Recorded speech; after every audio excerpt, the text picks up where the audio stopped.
Hello, I'm Fiona Sitkin, a host of a talk show, The Bridge for Women Worldwide. My today's blog is about the deeper recession provoked by the pandemic. It's a very serious issue because the recession is still unfolding.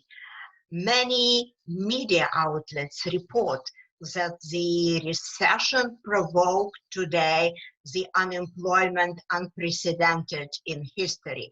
And this recession is the worst that we've had during the World War II, since the World War II. Anyway, the pandemic-provoked recession struck mostly the women-dominated businesses like healthcare, education, restaurants, hospitality, and such. What we women complained about before pales in comparison with what we are having now with today's situation. Why? Because it is well known that the education and healthcare important for national health and welfare are not being spared by the pandemic and not being spared by the recession.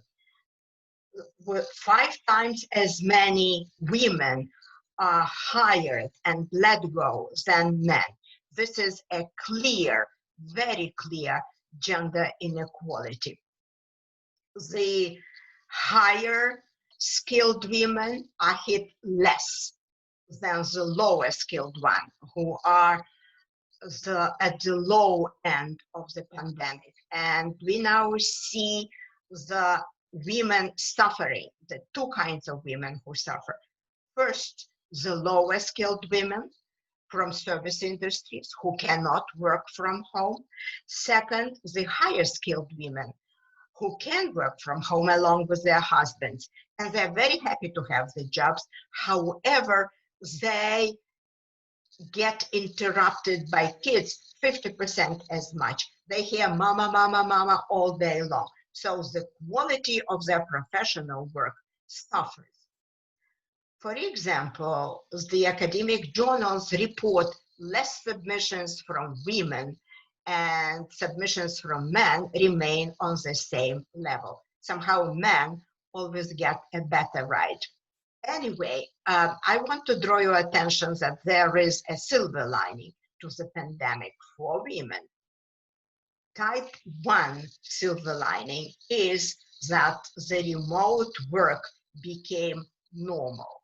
Before the pandemic, only 1 in 50 Americans could work from home full-time. By April, it was 1 in 3 who could work from home full-time, a huge difference. That is good news for women who pick up jobs that fit around their kids with more forgiving hours and less commute. The second type silver lining is the shift in labor distribution at home with more involvement of men, which is good for women if it stays, and hopefully it stays. Every little helps, right? Is the silver lining all positive? No, it isn't. It's controversial. Why? Because more household chores throw women back in time to probably the 50s of the previous century with more and deeper gender inequality than we had in January 2020. Anyway, at the end, in conclusion, I would like to point out that we women need to recognize the current pandemic for what it means for us. Higher women unemployment and deeper gender inequality. A steep climb for gender equality lies ahead.